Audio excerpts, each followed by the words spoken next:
मैं आप सभी का स्वागत करता हूं अपने न्यूज चैनल में क्राइम कर्स में। और आज हम अपने कार्यक्रम अपनी बात अपनों के साथ में मेरे नए मेहमान सर्वेश मिश्रा जी, अधिवक्ता हाई कोर्ट, जो हमारे बीच मौजूद हैं। हम आज जानना चाहते हैं कि कुछ और हमारे जनता के कुछ प्रश्न हैं जिनको उनका सामना करना पड़ता है। तो आइए जानते हैं उनसे कुछ प्रश्नों के माध्यम से। सर नमस्कार। सर मैं ये जानना चाहूँगा सर कि एलएलबी जो पेशा है वकालत का, आप किस चीज़ से प्रेरित होकर आपने शुरुआत करी इस चीज़ की, इस प्रोफेशन में आया जाए, लोगों की मदद करने के लिए या पैसा कमाने के लिए? आपने क्या सोचा इस विषय में, फिर उसके बाद इस प्रोफेशन में आए? वकालत का पेशा हमने जो चुना वो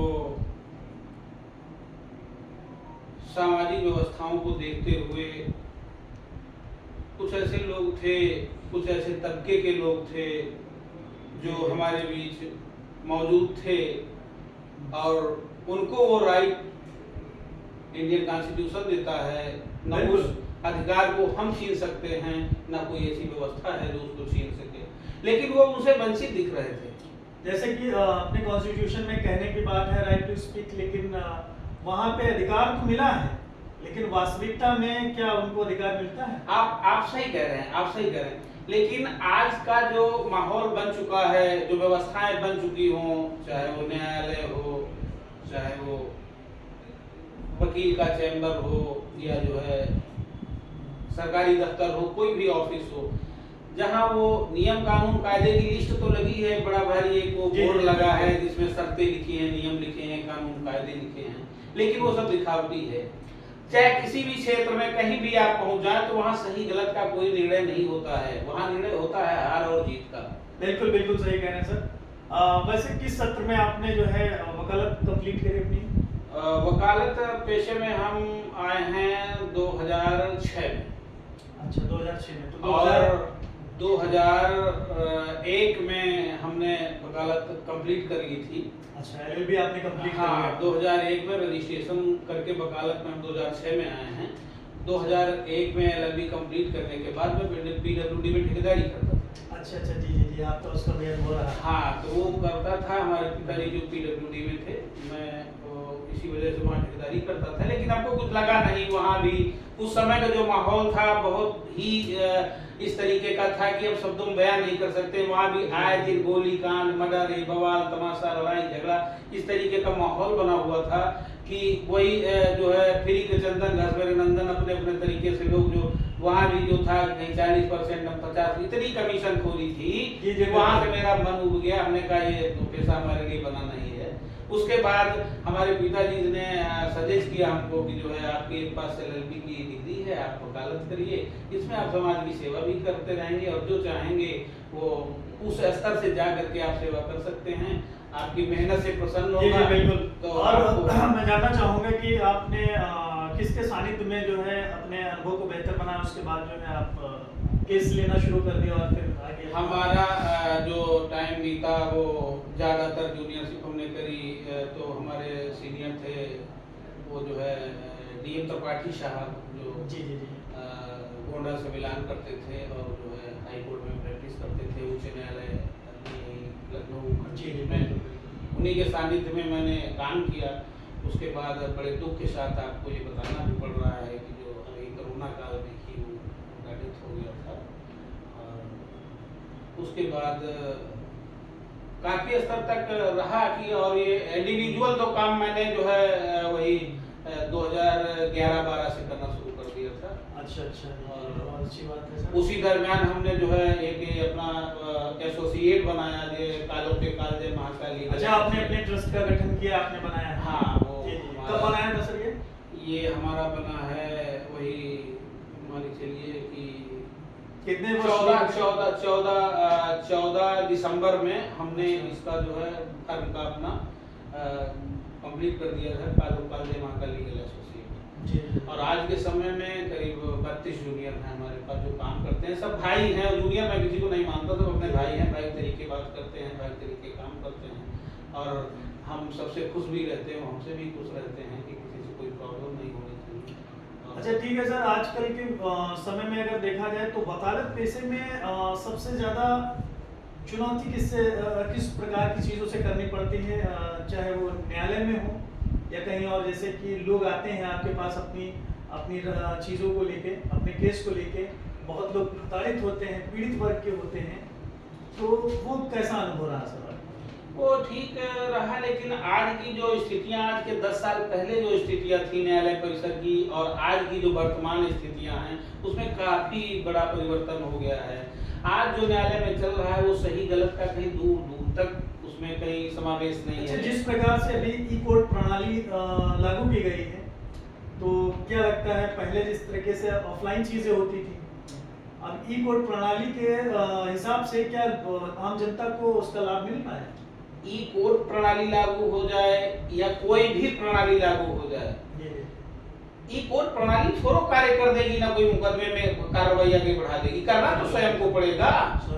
भाई जब वकील काम करना चाहता है तो वो सम्मानित, जिस काम नहीं करना चाहता वो अपने न्यायालय में बैठ के वो अपना काम नहीं करना चाहता है। लेकिन इसके बीच में परेशान तो आम जनता ही होती है। परेशान, अब ये तो स्वाभाविक है, क्योंकि वकील का अपना कोई काम नहीं है। जज साहब वेतन के इंतजार में घड़ी देखा करते हैं, वकील साहब अपने चैम्बर में बैठे 5 बजे के इंतजार कर रहे हैं, जज साहब अपने उसमें बैठे 5 बजे के इंतजार कर रहे हैं।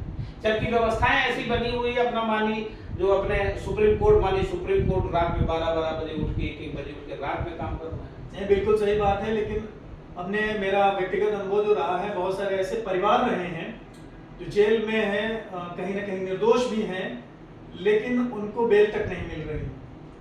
उसका कारण ये है कि आज इतनी व्यवस्थाएं हो गई हैं, इतनी व्यवस्थाएं होने के बाद उनका यूज नहीं हो रहा है। यूज कौन करेगा? यूज जो करने के योग्य है, जिसको पावर डेलीगेट किया गया वो करेगा, वो करना नहीं चाह रहा है। व्यवस्थाओं का मतलब यही है, अगर उनको प्रयोग किया जाए। जनता इन परेशानियों से जूझ रही है। सरकार ने कोई ऐसे नियम नहीं लागू किए हैं आगे कि उनको राहत मिले किसी चीज को लेके। परेशानियां तो उनको दिन ब दिन होती जा रही हैं। अगर उन्होंने केस फाइल कर रखा है, डेट पे डेट मिलती है, फाइल टेकअप नहीं हो रही है, हमेशा पास ओवर होती रहती है फाइल। लोग 2-2 साल तक फंसे पड़े हैं। 2 साल में कभी एक बार जब हुआ तो चलो ठीक है, बेल ग्रांट हो गई, नहीं तो 2 साल निर्दोष व्यक्ति एक जेल में रह के जो परेशान हो रहा है, वो एक बहुत बड़ी समस्या का विषय है। कहीं ना कहीं ये जो डेट पास ओवर होती रहती है बार बार, मेरा सिर्फ कहने का इतना आशय है कि क्या ये सही है?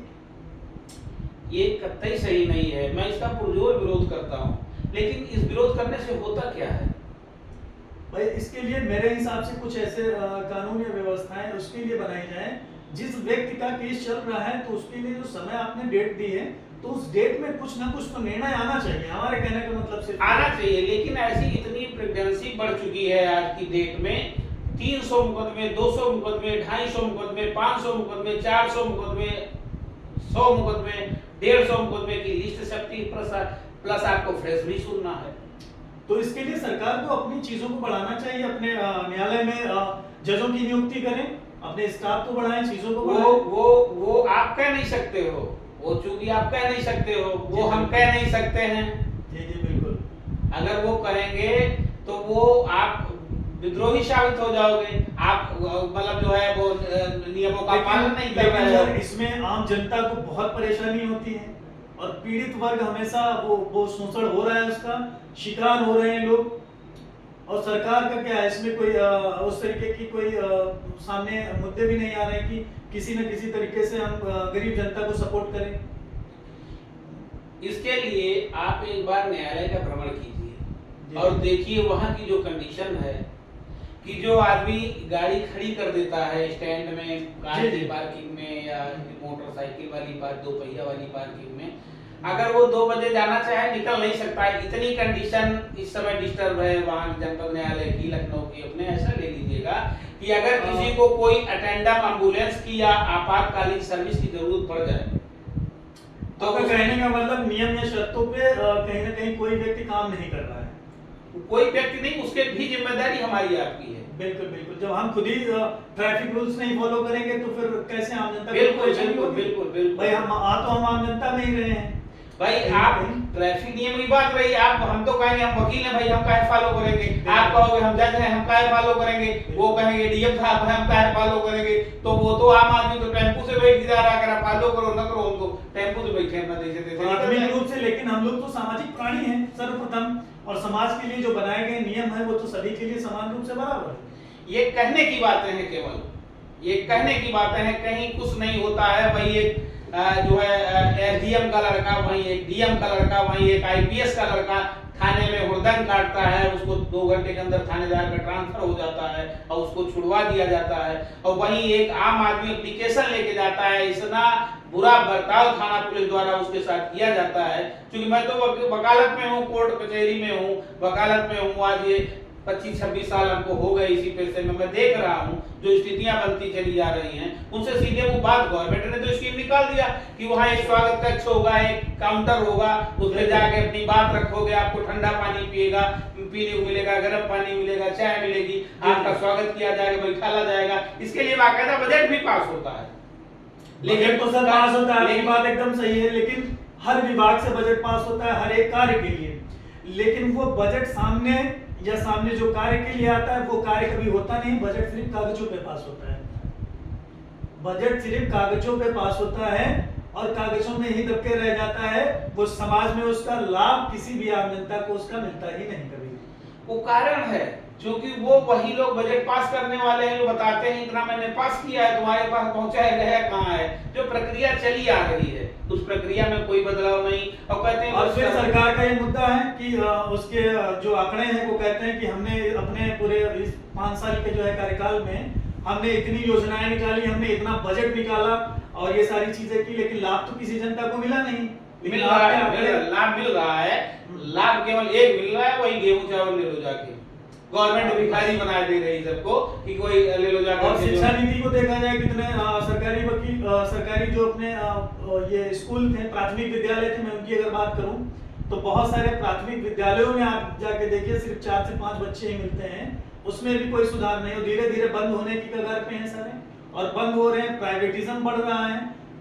जो प्राइवेट स्कूल्स हैं, कम से कम अपने पूरे प्रदेश की बात करी जाए तो साल का यह आंकड़ा कहता है कि हजारों विद्यालय नए खुल रहे हैं और सरकारी विद्यालय निरस्त हो रहे हैं। ये शिक्षा विभाग में एक सिंडिकेट है, शिक्षा माफिया हैं जो सक्रिय हैं। तो ये चाहे वो नेता हो, चाहे कैबिनेट मंत्री हो, चाहे शासन का हो, चाहे वो अपोजिट का हो, विपक्ष का हो, अधिकारी हो, कर्मचारी हो, वो कहते तो हैं हिंदी मातृभाषा है और हिंदी में बात करो, लेकिन अपने बच्चे को लर्नटों पढ़ाएंगे, अपने बच्चे को ऑक्सफोर्ड भेजेंगे, विदेश भेजेंगे, अपने बच्चों को प्राइमरी को नहीं पढ़ाते।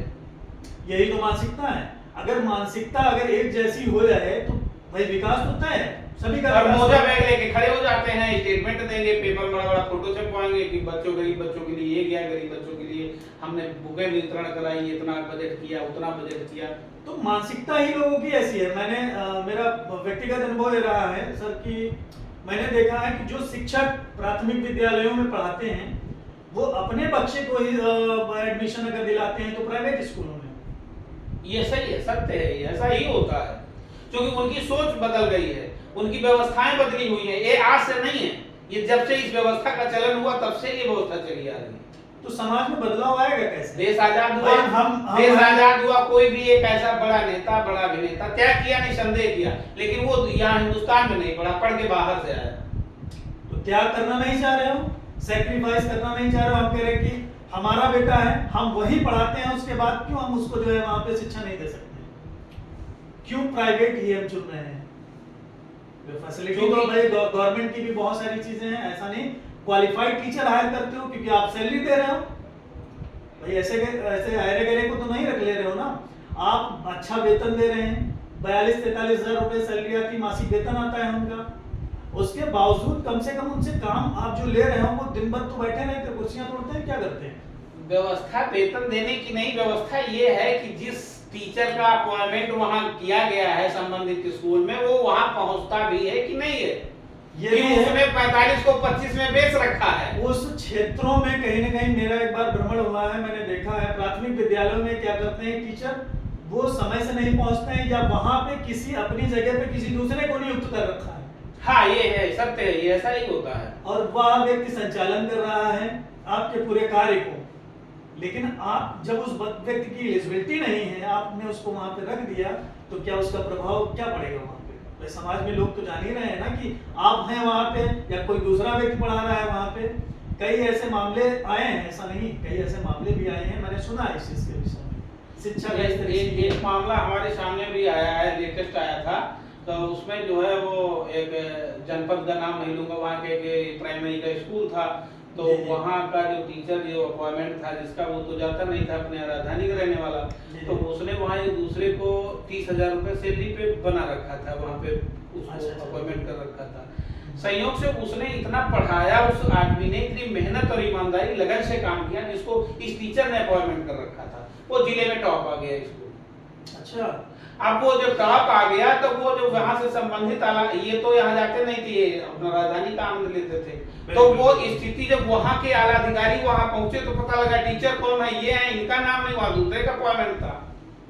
अब बताइए, देखिए कितना बड़ा जो है तो वो scam है एक तरीके उनके से। स्टेटमेंट थे, मैं कहूंगा नहीं, वो उनके स्टेटमेंट थे। मेरे चैम्बर में आए, वो कह रहे थे भाई साहब कोई रास्ता निकालिए इसमें। वे उनके स्टेटमेंट थे, वो कह रहे थे कि भाई साहब हमको नहीं मालूम था जिले में टॉप कर देगा।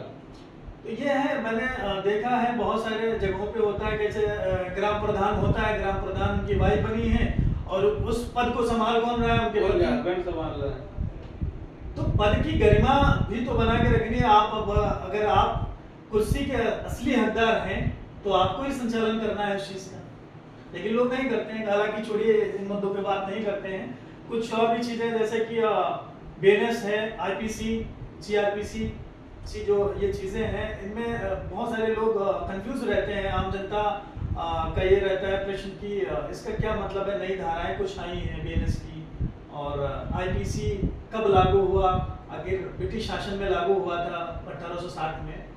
तो इन सब चीजों का जो एक मैं जानना चाहता हूँ कि संक्षिप्त जानकारी कुछ। अब मजेदार बात ये ले लीजिए कि ब्रिटिश हुकूमत में भी ही आईपीसी की एक धारा लागू हुई थी, जो बेगुनाह हत्या या ड्राइवर से अगर कोई एक्सीडेंट हो जाता है और उसमें अगर किसी की डेथ हो जाती है तो बेलेबल ऑफेंस है, बेल हो जाती है। बिल्कुल, आप अब 302A के बारे में बात कर रहे हैं। हाँ, वो तब लगा था जब वो उस समय यहाँ के गिने चुने एक आध लोगों के पास कार्य होती थी, बाकी सब ब्रिटिश हुकूमत वही अंग्रेजों के पास कार्य होती थी। आई थिंक मेरे हिसाब से उन्होंने अपनी सहूलियत के लिए, और वो कानून वही लगी के फकीर बने, हम वही कानून आज भी चला रहे हैं। इधर खैर इन्होंने परिवर्तन किया, लेकिन परिवर्तन करने से व्यवस्थाओं में कोई परिवर्तन नहीं होगा। बिल्कुल बिल्कुल। बात यहाँ पे आती है, आईपीसी को आप बीएनएस बना दिए, ठीक है, स्वागत है, कुछ अच्छा लगा, होना भी चाहिए, परिवर्तन है। लेकिन क्या हम उससे उस व्यवस्था को बदल सकते हैं, उस न्याय प्रणाली को बदल सकते हैं? जो काम 6 महीने के अंदर डिस्पोज होना चाहिए, जो केस 6 महीने के अंदर डिस्पोज होना चाहिए, उसमें 6-6 महीने की डेटें मिल रही हैं, 1-1 साल की डेटें मिल रही हैं। तो कैसे होगा फिर? एक तरीके से न्यायालय में बताइए, बढ़ रहा है। ये 138 चेक बाउंस का ही मामला ले लीजिएगा, ये 138 चेक बाउंस का मामला ले लीजिएगा। इसमें ये है कि 6 महीने के अंदर डिस्पोज हो जाना चाहिए। अच्छा, ये समय अवधि है कि इस समय अवधि में इसको समाप्त कर दिया जाए, माननीय सुप्रीम कोर्ट की गाइडलाइंस है। अच्छा, लेकिन आप विश्वास नहीं करेंगे, क्योंकि मैं उसी से बिलोंग करता हूँ, मैं वकालत पेशे से ही हूँ, इस वजह से बारीकी से बता रहा हूँ कि वहाँ 6-6 और 8-8 महीने की डेटें मिल रही हैं। 2025 चल रहा है, 26 की अच्छा। मार्च अप्रैल की डेटें मिल रही हैं, 26 की। अब बताइए आप किस तरीके मतलब निर्धारित समय में कार्य कंप्लीट नहीं हुआ। बीएनएस से हो नहीं, वो कंप्लीट करने को कहते हैं कि 7-4 मामले पेंडिंग पड़े हैं, कैसे आपकी सूट का हम लगा देंगे, 10 दिन की डेट दे देंगे या 15 दिन की। तो उनसे आने वाले जो मामले हैं वो भी पेंडिंग है। बिल्कुल, उनसे मैं कह रहा हूँ, माननीय हाई कोर्ट का डायरेक्शन लगा हुआ है इसमें, तो कहने भाई साहब ये जो 4000 फाइलें लगी, टोटल डायरेक्शन वाली ही लगी है। तो डायरेक्शन तो है ही है, लेकिन उसमें आम जनता का भी तो शोषण हो रहा है भाई। जिस तरीके से नई नीति, नए नियम, सिस्टम सब आ रहे हैं, देखो, जब तक ज्यूडिशरी में जजों का एक नए स्तर व्यवस्थित तरीके नियुक्ति होनी चाहिए, कोर्ट रूम बनाए जाने चाहिए, और एक समयावधि, एक टारगेट निर्धारित किया जाना चाहिए। बशर्ते टारगेट निर्धारित मेरे हिसाब से अगर देखा जाए तो एक न्यायाधीश के ऊपर कम से कम हमारे हिसाब से जो वर्कलोड होगा, कम से कम 100 लाख की स्पेंडिंग होगी। ज्यादा। तो कैसे फिर इस प्रणाली को अच्छा करते हुए अगर वो 10-5 निपटाना भी चाहते हैं तो नहीं निपटा पाएगा। उसका कारण ये है, वो 10-5 देते नहीं। अगर 10 निपटावे तो 30 दिन में जो है 3000 की पड़ जाएगी। एक दिन में फाइलों के नंबर लगे हैं, फाइलें लगी हैं 100-150 और ये भाई 400-500 100-150 तो वो लिस्टिंग वाली है, लिस्टिंग वाली और बाकी फ्रेश पेश हो रहे, फ्रेश भी पेश हो रहा है ना। जो फ्रेश दाखिल किया एडिशन जो है वो दाखिल किया, वो भी 150-200 से कम नहीं होता है। अब वो उसको प्राथमिकता नहीं देनी, उसको प्राथमिकता नहीं देनी। तो कहीं ना कहीं फ्रेश वाली फाइलें देंगे, लिस्टिंग वाली देंगे। आप ये चीज समझिए, मैंने अभी कमिश्नरी में एक जो है वो अपील दाखिल की थी, यही अपने मंडलायुक्त के वहाँ लखनऊ मंडल की थी। तो उसमें ये प्रोसीजर था कि वो हमने उसको जुलाई में दाखिल किया था। जी जी जी। अभी हम उस पर बहस नहीं कर पाए हैं, उसमें कोई ऑर्डर फाइल पेश नहीं हुआ, केवल लिस्टिंग हुई है कि फला तारीख को लगी, आप नहीं आए, मेंशन नहीं किए, मेंशन किए लिस्ट में उस दिन 155 नंबर पे छपी थी और पता लगा वो 98 नंबर पे बैठे उठ गए। चलिए बहुत अच्छा लगा सर, आपने अपना अनुभव शेयर किया और मैं यहीं पे विराम देना चाहूँगा। और बहुत अच्छा लगा मुझे, और मेरे पर्सनल अनुभव जो मेरा रहा है आज तक, आपने बहुत सारी चीज़ों का एक तरीके से मार्गदर्शन किया है और जनता भी इस चीज़ को सुनेगी, समझेगी आपकी भावनाओं को। और जो चीज़ आपने बताई है वो कहीं ना कहीं आम जनता से बहुत सटीक जुड़ी हुई जानकारी आपने दी है। देखो, हर आदमी की सोच यहाँ पे यही है कि नृप को होए हमें कहानी। गोस्वामी तुलसीदास जी ने रामचरितमानस में लिखा है कि जो जो राजा हो चाहे प्रजा हो, हमको अपने काम से मतलब है, हम अपनी वकालत कर रहे हैं, जैसा आप अपनी जजगिरी कर रहे हैं, आप अपनी पत्रकारिता कर रहे हैं, वो अपना अपनी व्यवस्था देख रहे हैं, सब अपने अपने में है। बिल्कुल बिल्कुल। और जब तक ये धारणा नहीं बदलेगी तब तक ये व्यवस्था नहीं बदलेगी, और तब तक हम लोग इसी तरीके की चर्चाएं करते रहेंगे। नहीं, बिल्कुल बिल्कुल सही सब बात है। तो मैं चाहूंगा यहीं पे वाणी को विराम दें बाबा जी और आप सर हमारे इस स्टूडियो में जुड़ने के लिए और साथ बने रहने के लिए सर आपका जो है धन्यवाद है मेरी तरफ से। बहुत बहुत और आशा करूंगा कि आप हमेशा जो है कभी न कभी समय निकाल के स्टूडियो में आते रहेंगे। धन्यवाद सर।